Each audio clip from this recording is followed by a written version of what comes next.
गवळणी गवळण भगवती गवळणीला पुत्र झाला यशोदेला गवळण भगवती गवळणीला पुत्र झाला यशोदेला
झाला. महाराज वर्णन करतात अगदी सर्वांची गलबल उडाली, धावपळ होऊ लागली. प्रत्येक गवळण एकमेकीला सांगू लागले का ग नंदराजांच्या घरी भगवान परमात्मा जन्माला आला बघण्यासाठी त्या ठिकाणी जाऊ लागल्या आणि बघण्यासाठी जात असताना एक प्रकारची गर्दी निर्माण झाली. महाराज त्याचं वर्णन करतात. पहिली गवळण भगवंताला पाहण्यासाठी गेली आणि पाहण्यासाठी गेल्याच्या नंतर भगवंताला बघून त्या ठिकाणी बाहेर आली. बाहेर उभा असलेली गवळण विचारत होती का ग देव दिसतो तरी कसा. ती गवळण सांगायला लागली. त्याच्याकडे बघितल्याच्या नंतर मी माझी जात विसरले, कुळ विसरले. महाराज वर्णन करतात याती कुळ माझे गेले हरपणी श्रीरंगा वाचोनी अनुनेने याती कुळ माझे गेले हरपणी. भगवंताला बघितलं, जात विसरले, कुळ विसरले. देवाकडे बघितल्याच्या नंतर बघतच राहावं. नव्हे नव्हे भगवान परमात्मा हा मनाला मोहून घेणारे. दुसरी गवळण त्या ठिकाणी बघून आल्याच्या नंतर सांगू लागली तो परमात्मा आहे तरी कसा. पाहिला पाहिला पाहिला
बघितल्याच्या नंतर बघत राहावं, पाहत राहावं. नव्हे नव्हे अंत करणारा तो परमात्मा वेधून घेणार होता. चौथी गवळण भगवंताला पाहण्याकरता गेली. ऐका ऐका बसलेली मंडळी, चौथी गवळण पाहण्याकरता गेली. देव दिसतो तरी कसा ती वर्णन करू लागली. रूपा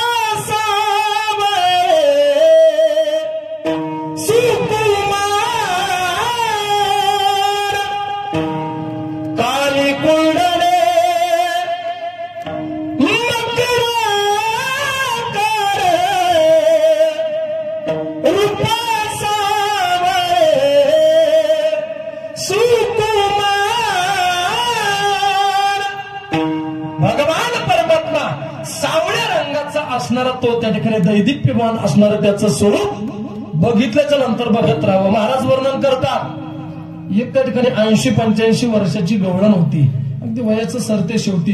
अगदी मला असं वाटतं की भगवंताच्या दर्शनाची आज त्याच्या अंतःकरणामध्ये निर्माण झाली. महाराज वर्णन करू लागले, ती गवळण त्या ठिकाणी शृंगार करू लागले देवाला पाहण्यासाठी, पण शृंगार करत असताना शृंगार बिघडला महाराज.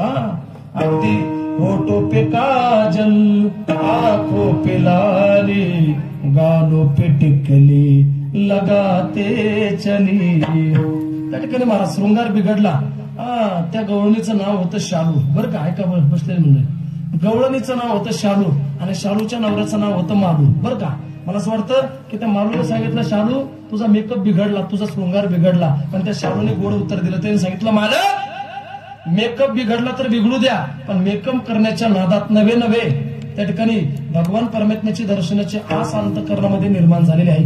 जर मी आता इथं वेळ घातला आणि तेवढ्या वेळेत जर माझा त्या ठिकाणी प्राण निघून गेला तर देवाचं दर्शन माझ्या जीवनात मला प्राप्त होणार नाही. काय अंतःकरणामध्ये श्रद्धा होती. मला असं वाटतं अगदी आपला वेळ सुद्धा संपत आलेला, जास्त वर्णन करणार नाही. महाराज वर्णन करतात, इकडे एक प्रकारचा आनंद निर्माण झाला होता. हळूहळू परमात्मा त्या ठिकाणी महाराज मोठे होऊ लागले, रांगू लागले, आणि इकडे त्या ठिकाणी कंसाच्या अंतःकरणामध्ये भीती निर्माण झाली. काय करावं, दरबार भरवला आणि दरबारामध्ये महाराज त्या ठिकाणी फतवा काढला, जो कोणी त्या कृष्णाला मारून येईल त्याला योग्य प्रकारचं बक्षीस त्या ठिकाणी दिल्याशिवाय राहणार नाही. म्हणून त्या ठिकाणी सर्वप्रथम दरबारातून कोणाला पाठवलं असेल तर ते देवबाप्पाला पाठवलं होतं. म्हणजे ब्राह्मणाचा मान असतो म्हणून मामळभट बरोबर सर्वात अगोदर त्या ठिकाणी देवबाप्पाला पाठवलं. पण महाराज वर्णन करतात, देवबाप्पा गेले, मामळ भटांनी त्या ठिकाणी भगवंताबद्दल अगदी त्या ठिकाणी वाईट बोलले, भगवंताला त्या ठिकाणी त्या भगवंताची निंदा केली, अगदी भगवंताला नावं ठेवली. तोपर्यंत देवाने ऐकून घेतलं. पण ज्यावेळेस वर्गमुलीला त्या ठिकाणी महाराज चुकीचं बोलू लागले, देवाला सहन झालं नाही. मी सांगत असतो, तुम्ही देवाला किती शिव्या द्या, देव एक प्रतात्माचं सहन करेल. नवे तुम्ही जर देवाला त्या ठिकाणी महाराज कितीही त्रास देण्याचा प्रयत्न केला तर भगवान परमात्मा हा सहन करील. पण मला सोडतं त्याच्या भक्ताला झालेला त्रास हा परमात्मा कधीच सहन करत नाही. जोपर्यंत देवाला बोलत होता तोपर्यंत सहन केलं, पण गर्गमुलीला त्या ठिकाणी महाराज चुकीचं बोलू लागला, अपशब्द मुखातून बाहेर पडले, राग आला आणि भगवंताने महाराज त्या ठिकाणी जेवढे काही त्या ठिकाणी लाकडी त्या ठिकाणी अवजारं होती सर्वांना आज्ञा केली आणि विटंबीला भट दिला पाठीवर पाठ. मामळ भटाची एवढी अवस्था बेकार झाली, नवे एवढी अवस्था त्या ठिकाणी महाराज बिघडली. महाराज वर्णन करतात, जानवे तुटले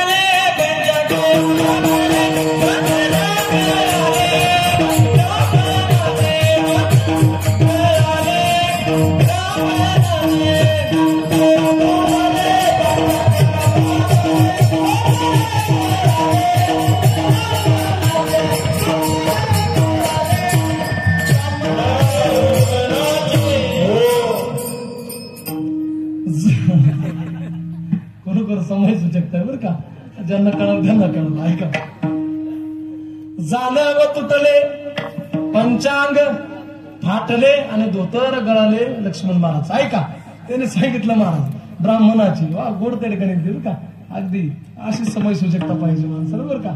मला असं वाटतं एवढी फजिती मामळ भट्टाची झाली. महाराज वर्णन करतात, फुंकर मारले देवाने मामळ भट्टाला आणि कंसाच्या दरबारात येऊन पडला. पुन्हा त्या ठिकाणी कंस बोलू लागला, अरे हे काम ब्राह्मणाचं नाही, दुसरं कोणी त्या ठिकाणी जाऊ शकतं का. त्याच दरबारामध्ये एक मावशी बसलेली, तिचं नाव आहे पुतना. ती बोलू लागली, अरे कंसा हे काम ब्राह्मणाचं नाही, देवबाप्पाचं काम नाही, मी मारून आणते त्याला नवे मी त्याला ठार करते. आणि मला असं वाटतं पुतना त्या ठिकाणी भगवंताला मारण्यासाठी निघाली. महाराज वर्णन करतात, कंस त्या ठिकाणी बोलू लागला पुतनेला, जर तू त्या ठिकाणी कृष्णाला मारून आली तर तुला अर्ध राज्य त्या ठिकाणी बक्षीस म्हणून देईल. ऐका बसलेली मंडळी, अर्ध राज्य बक्षीस म्हणून देईल.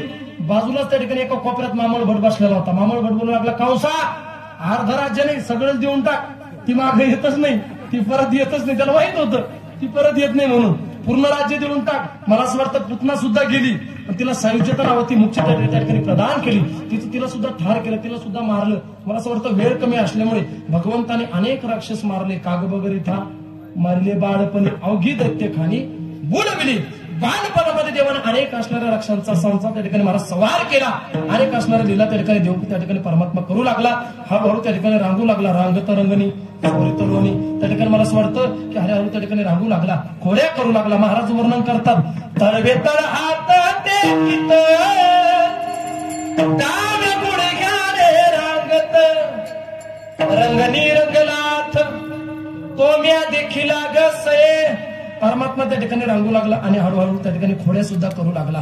किती खोड्या कराव्या मला असं वाटतं. हळूहळू मोठा होऊ लागला, त्या ठिकाणी चालू लागला आणि गवळणींना त्रास देऊ लागला. किती त्रास देऊ लागला. गवळण त्या ठिकाणी गाराने घेऊन यशोदेकडे येऊ लागले. बोलू लागले, यशोदे पहिली आली धावणी, याने ग बाय काय केली करणी, पतीची दाढी माझी वेणी, दोन्हीची गाठ बांधून. हा यशोदे, तुझ्या मुलाचा त्रास सहन होत नाही. माझ्या पतीची आणि माझ्या वेणीची गाठ बांधली, एवढी आमची गावात फजिती केली. पण आवरी आपला कान्हा अनाशी येल्या अमुच्या सुना. किंवा मला असं वाटतं तुझ्या मुलाला एक प्रकारचा आवर घाल. आता तुझ्या मुलाचा त्रास आम्हाला सहन होत नाही. अनेक प्रकारचे गवळण त्या ठिकाणी गाराने घेऊन येऊ लागल्या. त्यामध्ये एक गवळण आली आणि बोलू लागली, यशोदे कृष्णा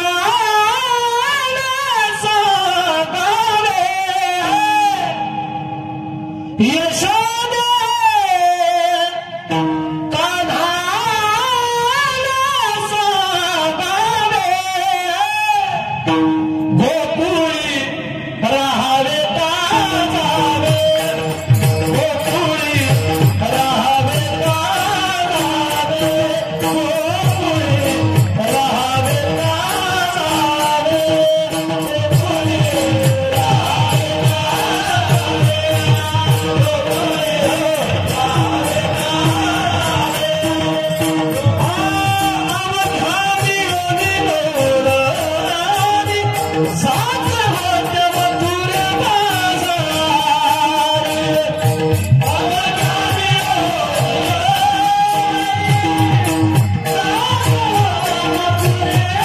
जावे, गोकुळी राहावे का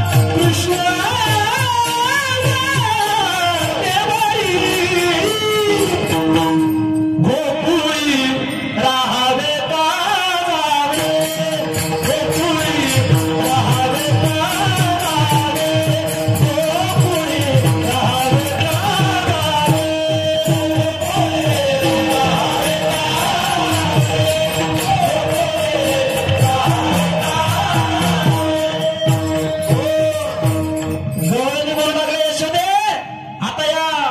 गोकुळी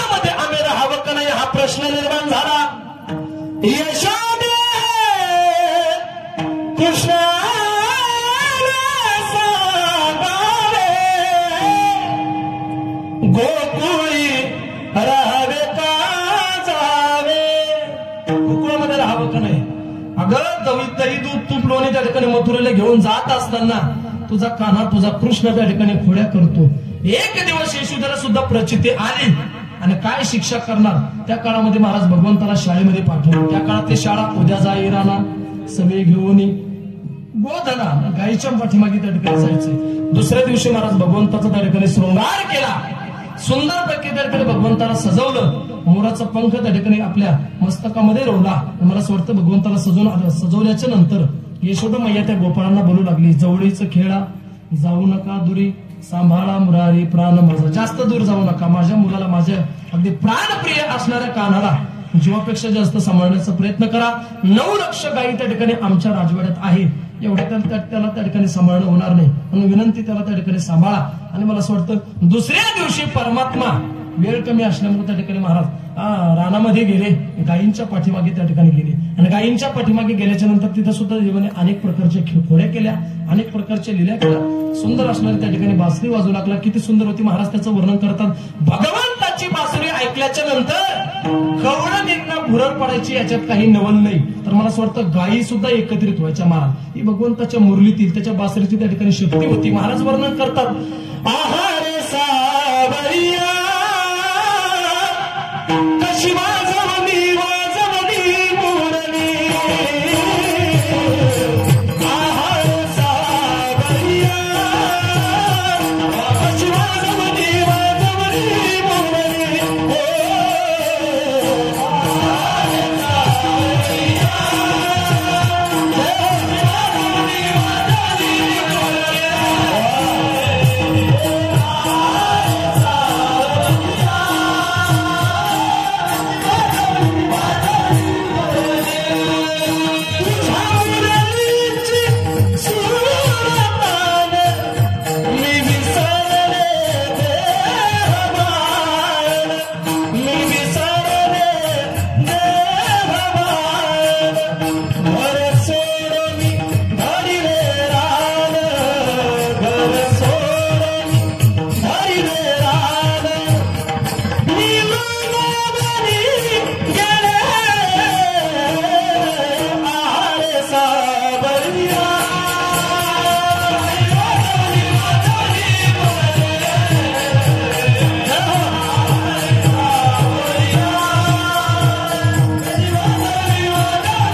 असे भरपूर त्या ठिकाणी मुरले मला पाठी बरं का.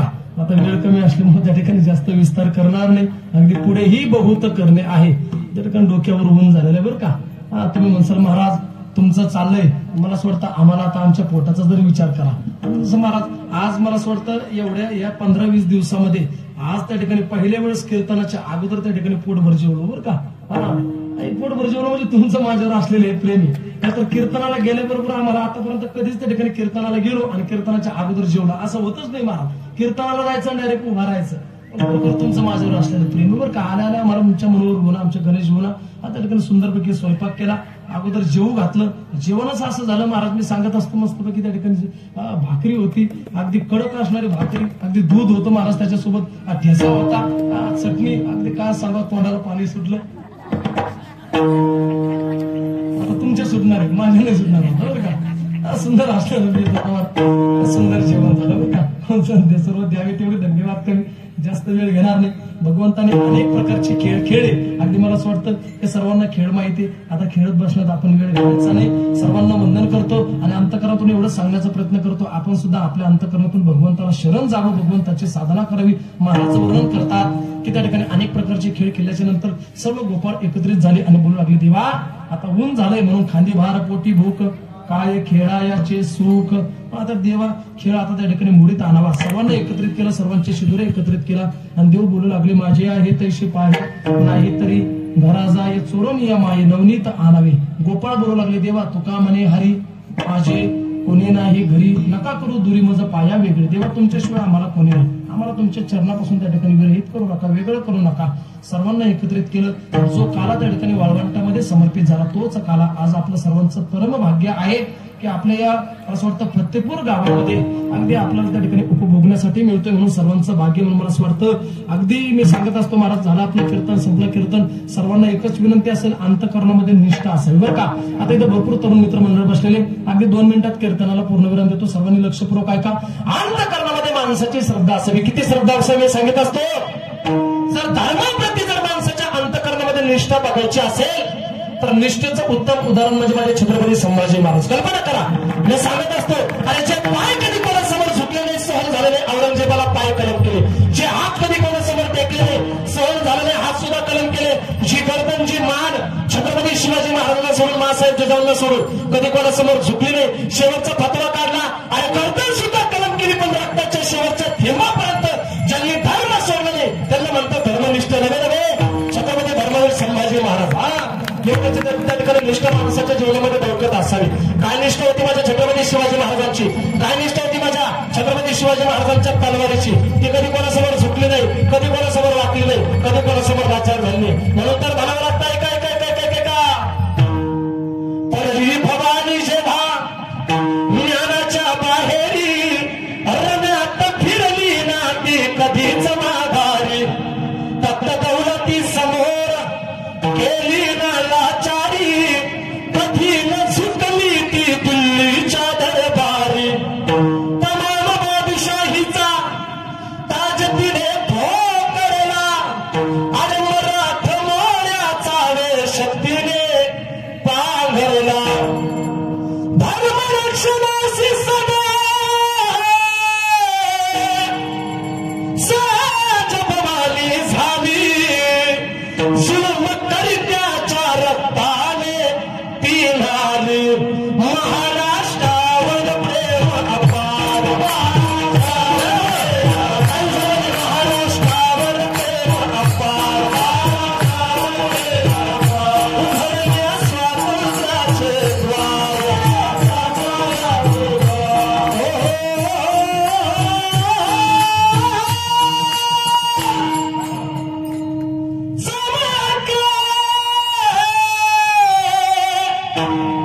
शिवबाची तलवार शाहिस्ते खान म्हणाला दिल्ली दरबारी, अरे हुजूर करतो मी महाराष्ट्रावर स्वारी. पुण्यात शाहिस्त्या वस्तीला मग आला, शिवाजी आज मावयास लागे शत्रूला. शाहिस्त्याच्या घरात शिवरात्रीचा शिळे बघून मर्द शिवा खान मनी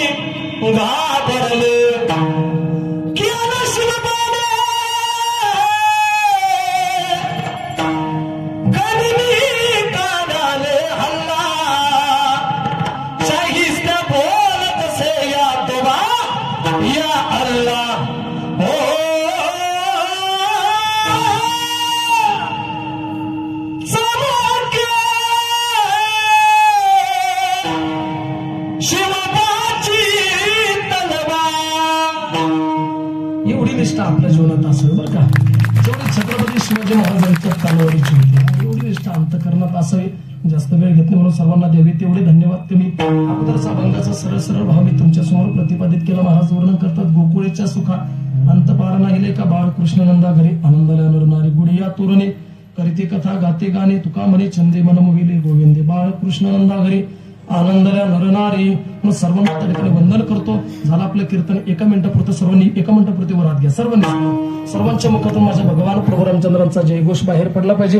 ज्या रामनवमीच्या पर्वकाळावर सुंदर असणारा हा नामयज्ञ सोहळा चालू आहे. अखंड हरिनाम सप्ताह चालू आहे. त्या भगवान प्रभू रामचंद्रांचं नाव प्रत्येकाच्या मुखातून बाहेर पडलं पाहिजे. अंतकरणातून अंतकरणातून सर्वांनी सर्वांनी सर्वांनी सर्वांच्या त्या ठिकाणी मुखातून नाव आलं पाहिजे. पाठीमागे बसलेले मदत बसलेले इकडे त्या ठिकाणी सर्व पुरुष मंडळ माता